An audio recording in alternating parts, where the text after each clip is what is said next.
something to say. Whoop, whoop. You know what time it is? Something new. That's right. A few times a year, I have a guy on the show. Yay!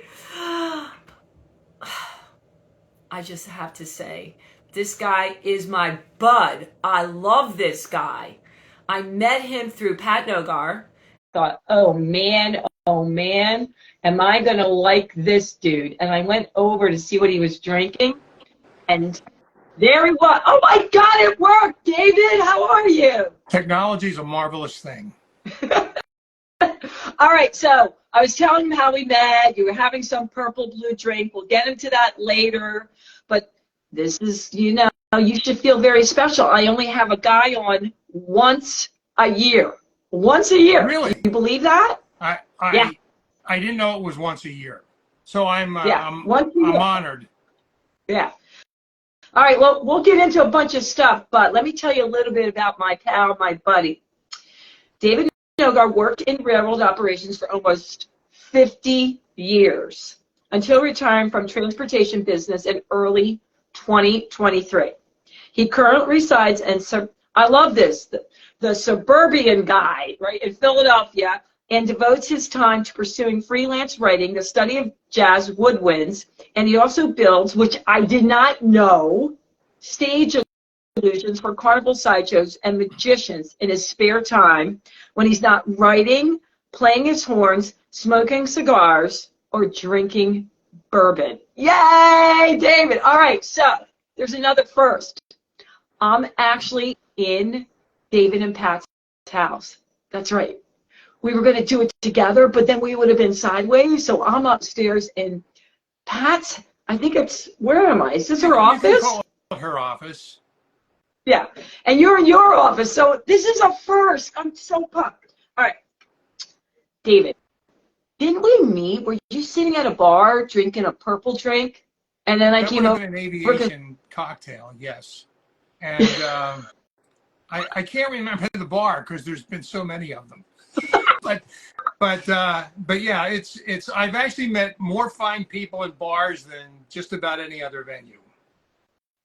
Well, I know it was a Sophia group event, and for some reason we hit it. Oh, I was at your house for a pajama party for a Christmas tree. Like, don't you have like 28 trees in your house or something? Yeah, I think it's down to about 15 now. But okay. Yeah, and it could have been. I mean, because we've been holding those parties almost for as long as we've been in this house, which is about 27 years. So it's hard to remember them all, but chances are pretty good that that's where we first met.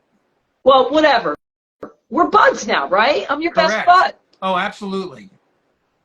Yay me. Okay. I want to get into the statement because this is huge. Your retirement can be the most rewarding and active period of your life. So let's get into that, David, because I don't think it started out that way. I remember the only thing, then again, I don't know how many drinks we had, is you telling me about your days after March 2023, and all I remember is rinse, repeat, rinse, repeat. Yeah, I mean, I was looking forward to retirement very much because, as you indicated, I spent 50 years in railroad operations, and the days were very long, and more often than not, depending on the job I had, the commutes were long too. I spent, the better part of 30 years off and on commuting from Philly, my home here in Philly, to New York City, or to Wilmington, Delaware in the Ops Center, or for a brief period of time to Washington, D.C. And so in addition to the long days, there was a lot of travel. And it required me to actually pretty much always get up between 4 and 5 o'clock in the morning for 50 years. And so the biggest thing I was looking forward to more than anything else was to have, the luxury of time, but also the biggest pleasure that wasn't immediate, took immediate effect, was the day I retired. I could no longer have to, right now at least, that's the best part of retirement. Now, one of the things that I learned very early on is if you have things that you want to do and you're a few years away from your retirement, try to do as much as you can as your time and your energy will allow. You know, I spent 50 years kind of saying, you know what, I'm so tired because I've been working 12 to 16-hour days, and I want to be able to study my horns and learn how to arrange and music, and I want to do my creative writing. I just can't wait till I retire so I can actually start all that stuff in earnest. And there's a couple of issues with that. First of all, you don't know that you're going to make it. So I was actually lucky enough to make it. But the other issue with that is you don't even necessarily know what condition you're going to be in if you do make it. And so you never take the future for granted because you really don't know what it holds in store for you. And so the first lesson out of all of this is don't do what I did, which was defer most of my dreams of what I really wanted to do, the kinds of things that really turned me on, until your retirement, because you don't know what that retirement's going to look like or if it's even going to be there. And then, but I did. I arrived. I woke up my first day without the alarm, and I went down and I made my cup of coffee. I sat in my library. I did a little bit of reading. And the next thing I know, even though I got up at 7:45 in the morning, it was lunchtime. And I remember thinking to myself, where in the world did the time go? And the troubling thing about that was it began happening day after day after day. And so I'm thinking, well, okay, I'm putting all the stuff off that I want to do for my retirement, but the time is kind of like just zipping by. And to the point where weeks would go by and I would have nothing to show for it in the initial phases of my retirement. And I'm thinking, this isn't good, because it's not like I've got an infinite amount of time left. I got to make the most of the time that I have. And right now, the time is flying by faster than it's ever flown by before. And of course, everybody realizes that. I mean, the older you get, the quicker time flies. And I actually have a theory about that, because this was a problem that I had given an immediate amount of thought to in the early phases of my retirement.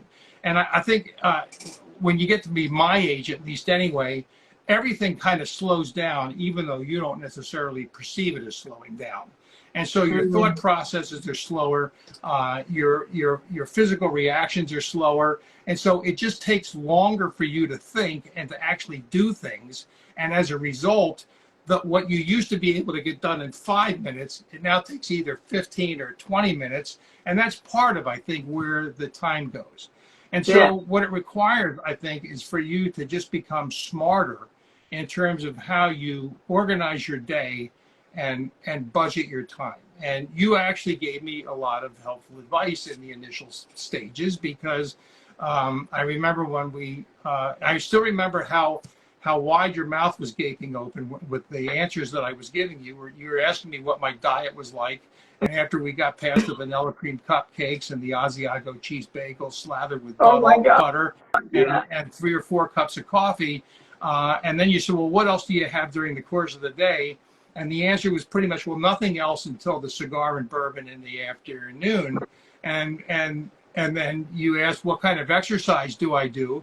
And my answer, of course, was mostly with the elbow, with lifting the glass of bourbon to my lips, and that's pretty much it, or the cigar with the other hand. And so you had actually given me some, I think, very helpful suggestions, and they helped me in a lot of ways. The first thing you told me to do was to get my butt out of bed and actually out of the house.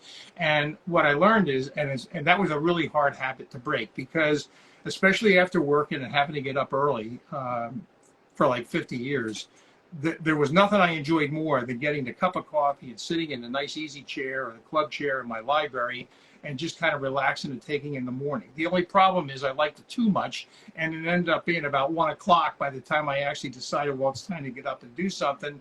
And I said, well, I can't really do that now because it's time to go out and have the cigar. So nothing was actually getting done. And I said, this isn't how I envisioned spending my retirement. And so what I learned is I need to get up. I need to get out. Pat and I started a walking regimen, which actually helped me immensely in a very short amount of time with my arthritis that I had on the left side of my hip. And so I actually, just by taking a short, simple walk in the morning, it got my metabolism going. It actually got me out of the house and got me a little bit alert and thinking about what I want to do for the rest of the day, rather than just sitting in the comfort of my club chair in my library and just letting the hours kind of go away. Because you could easily fall into a syndrome where you do that day after day after day. Yeah. And I would have to say the first month in my retirement, that's exactly what I did. Now, you can make the argument, well, okay, you owe it to yourself to do that because, you spent 50 years just kind of getting beat to death on the railroad. But enough is enough. And the issue with me is there's a lot of things I want to do. Now, everybody has their own dreams and ambitions and goals for what they want to do on their retirement. And some people may not want to do anything other than stare out the window and sip a cup of coffee. And you know what? When you reach your retirement, you've earned that right to be able to do that. With me, there's too many things I want to do. I mean, I had put off ambitions and goals of doing a lot of creative and freelance writing. I am determined to master a musical instrument before I die. Determined to do that one way or the other. And then pursue other interests that I have in terms of just catching up on reading that has nothing to do with the kind of technical reading and writing that I was required to do for the railroad. And so in order for me to, it's counterintuitive in a way, because you think, well, if you have all day at home, you should have plenty of time to do that. But the point that I would like to make to your audience is you have no idea how easy it is to piss away that whole time. You can do that day after day and not even realize it, to the point where weeks go by. And so what I do to help myself out is I make a list, actually through your journal, as a matter of fact, of what do I need to get done for this specific day. And as you pointed out, quite perceptibly, when you write it down, it helps imprint it on your mind so that you just don't have it as a thought that goes in, one part of your brain and then out the other. And then it gives you something to refer back to, so that after a few days, you can basically look at your journal and you can determine, well, how well have I actually lived up to this? And it becomes pretty stark if you haven't been living up to it much at all. And it helps push you to make additional adjustments in your life to be able to get done the things that you want to get done. And David, so hold on, I got some questions for you, man. They're coming in. You ready for some? All right, so take a drink of bourbon, and let's just back up a second, because I want to go over it, and they're asking questions about this, in that we talked about rinse, repeat, rinse, repeat, rinse, repeat. So basically, you were just doing the same thing every single day. Get up, have your coffee. Before you knew it, it's lunchtime. Before you knew it, you putzed around, and now it's time for bourbon and cigar. Your day's over. Take a shower, go to bed. And the biggest thing that you changed was get up, get out of the house, and go for a walk, right? It did, and they want to know, how long was the walk? I know the answer to this, because for you, it was a matter of, it didn't matter how far you were walking, it was that you were going to shave and get ready to go out the door and start your day. Yeah, and it wasn't a long walk. It was 15 minutes in each direction. So it would be about a 30-minute walk round trip. And what my wife and I would do is we'd walk to the local Starbucks, and then we'd do there. We'd actually fill out our journals while we're over coffee in Starbucks. And of course, for those of you who go to Starbucks, when you do that every day, that gets to be a bit absurd. So we kind of modified that habit, but it was nice while it was going on, and it kind of kept us on track. And but that's all it took. And what I actually found is that I lost, without even trying, 3 or 4 pounds. Without, of course, I didn't have much of a diet to begin with. It was a vanilla cream-filled cupcake with an Asiago cheese bagel, and then a bourbon and a cigar at night. But the metabolism, the increased metabolism, just by getting out and taking that walk first thing in the morning, was actually extremely helpful in clearing the mind and getting your day started, so that you weren't just moving around like a sloth for the balance of the day.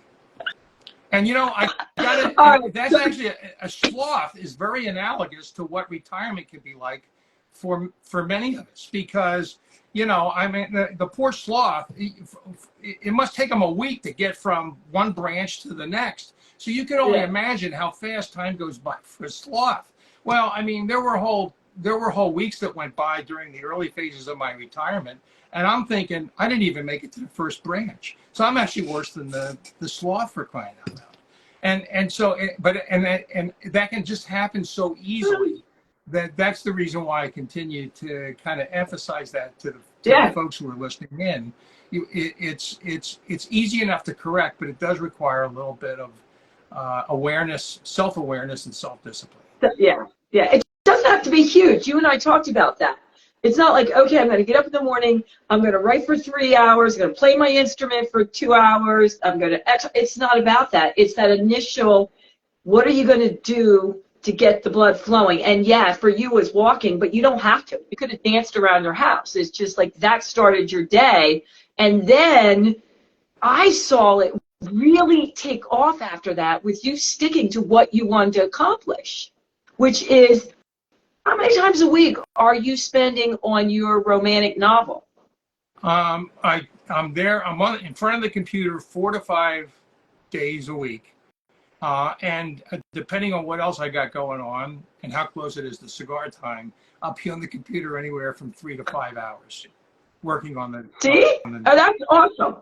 And then the second big thing you wanted to do was play an instrument and find somebody to come to the house. Now, I don't know if you found anybody. Did you?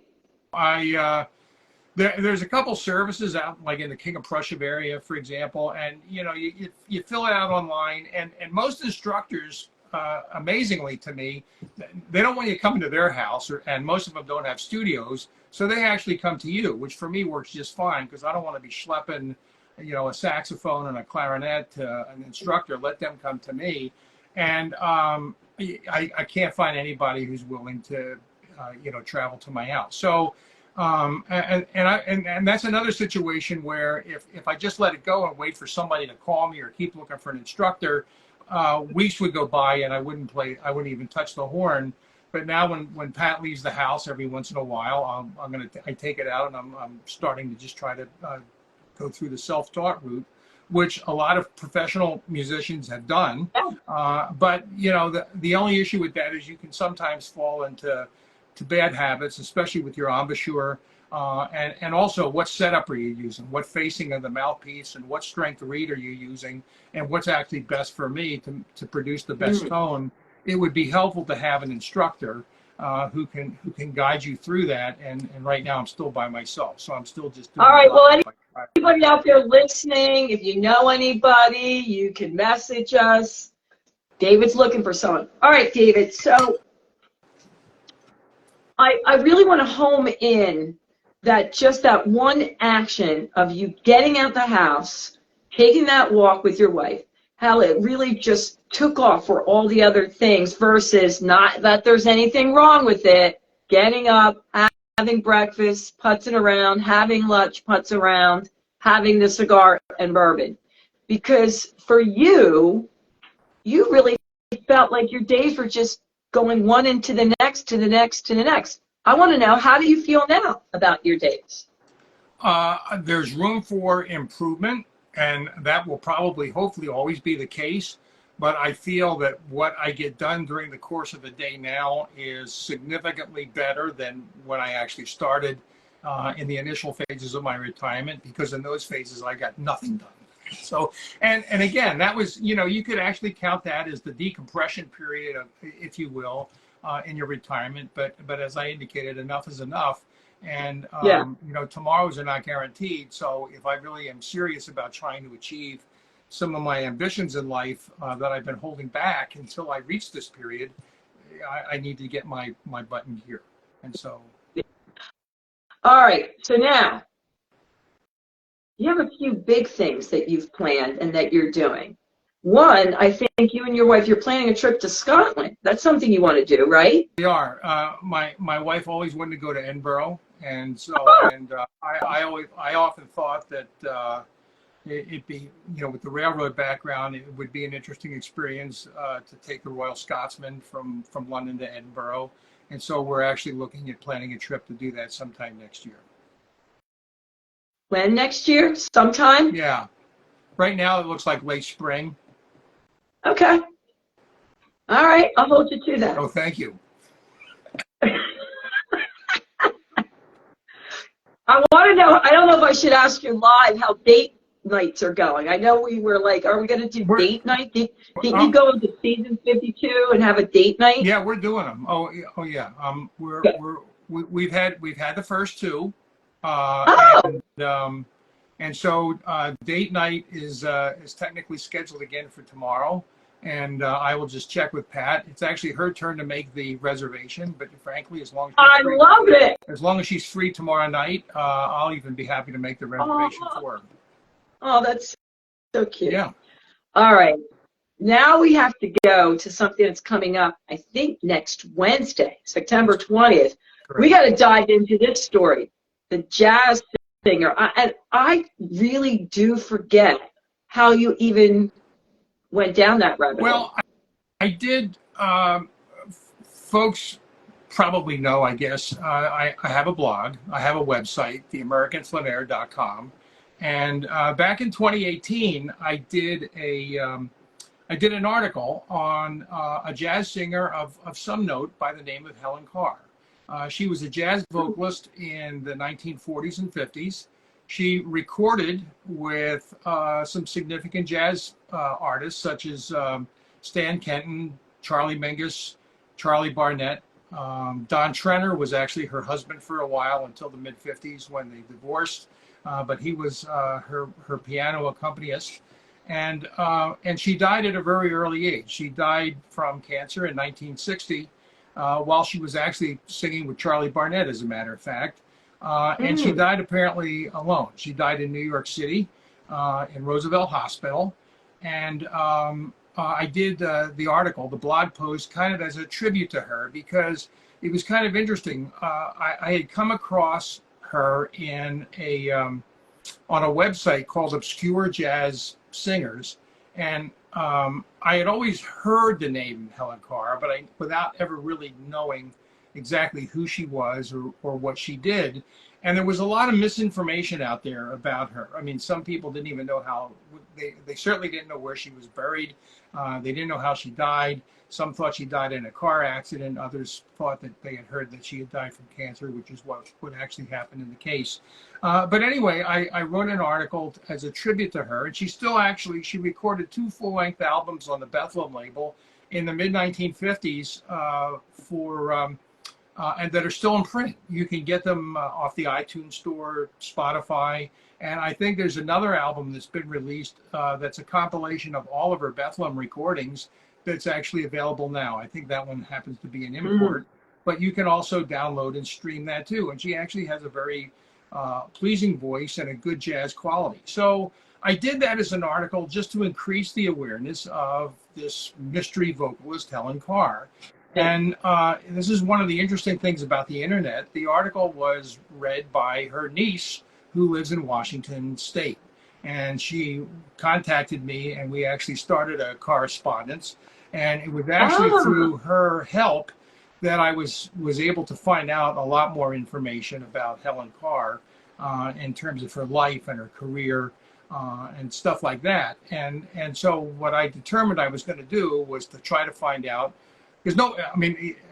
Jean, who is her niece, didn't even know where she was buried either. And I did find out through the Find a Grave website that she was apparently buried in Rose Hill Cemetery in Linden, New Jersey, which I thought curious because the undertaker in the hospital that she died in and who handled the funeral arrangements was actually in Midtown Manhattan, Upper West Side. And so I actually took a train while I was still working in New York. I took a train, NJ Transit train to Linden because I wanted to look at her gravestone because we couldn't also find out what date she was born. There's no record of her birth anywhere. In the liner notes of one of her albums, it indicated that she was born in Salt Lake City, but we can't find a record of it. And so I thought maybe it might be on her tombstone. And so I went out to the grave site. I went out to where the plot was. And that's when I found out there is no gravestone. She was buried in an unmarked grave.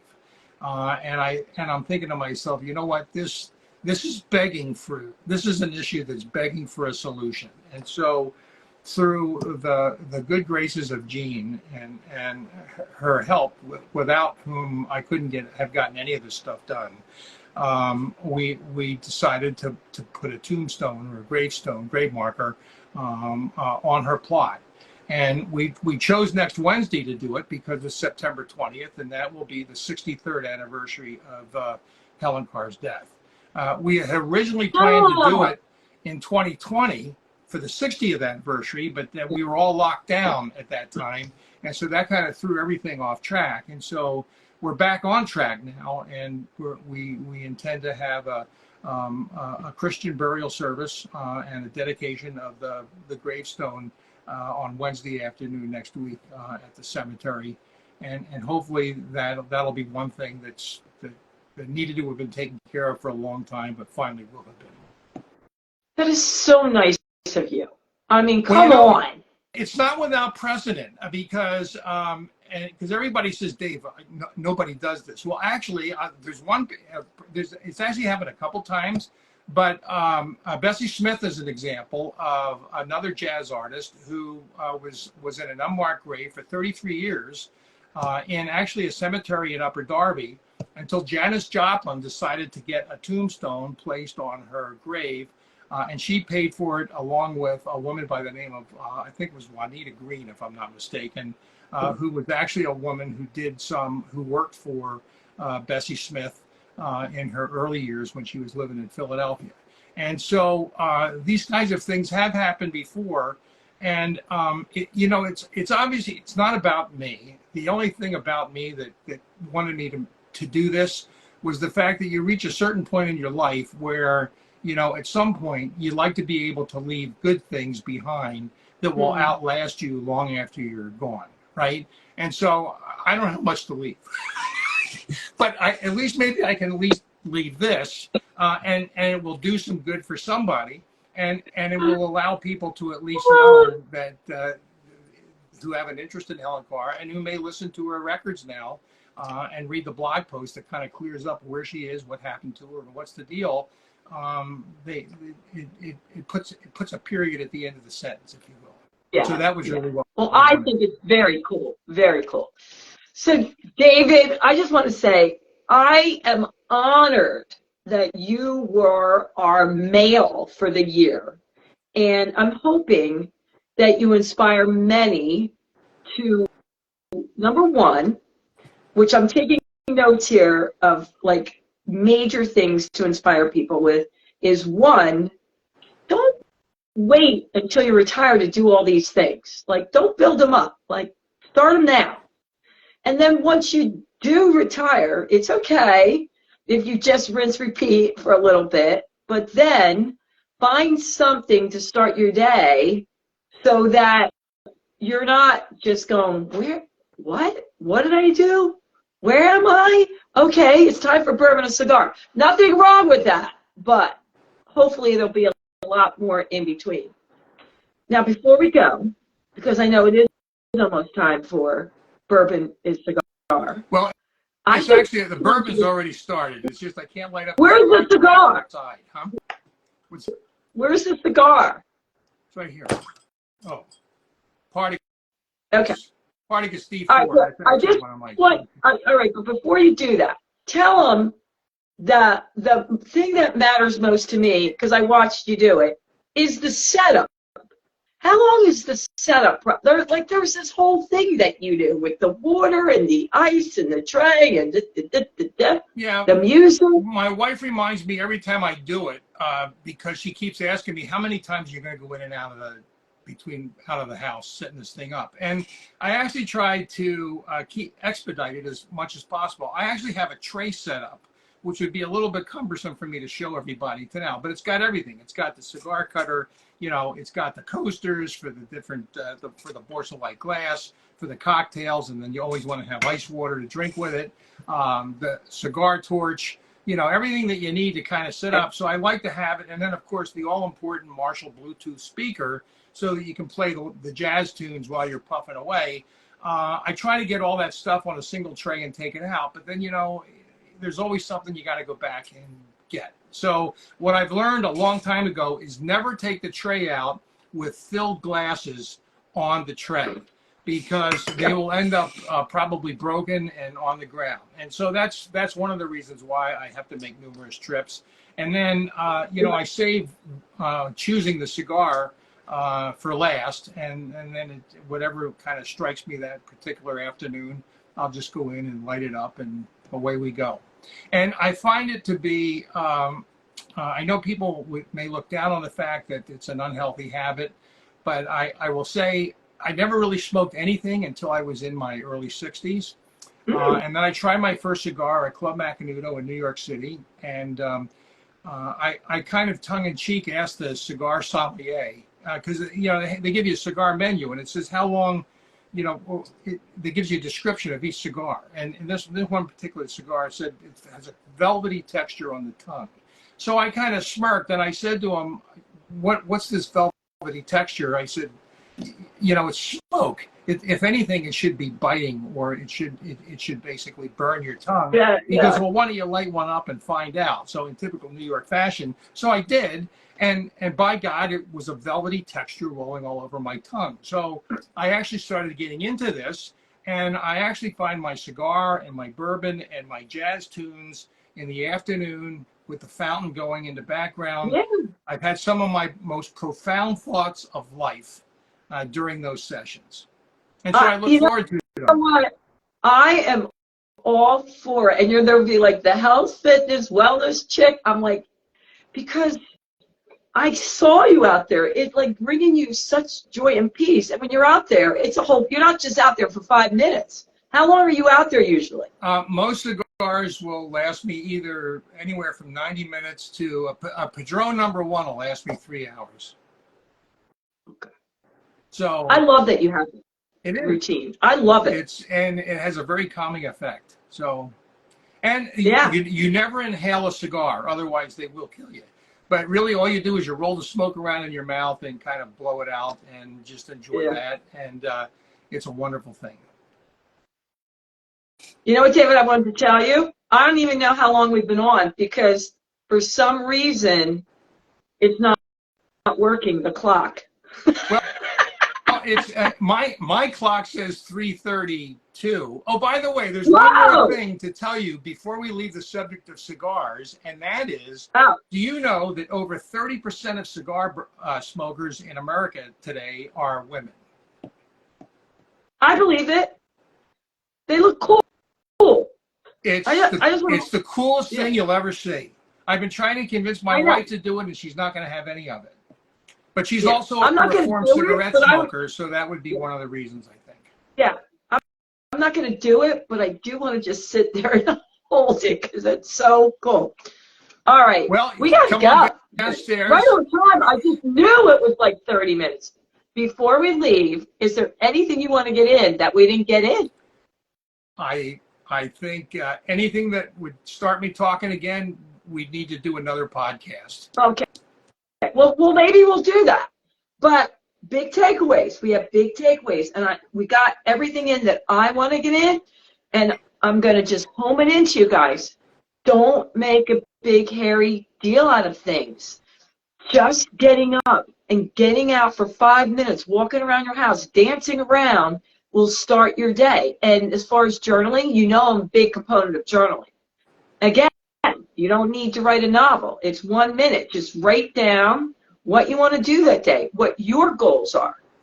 Okay. Now, I know people are going to say, but I couldn't watch David at 3 o'clock in the afternoon, or I came in the middle of it. Don't you worry, hey, I got something to say, people.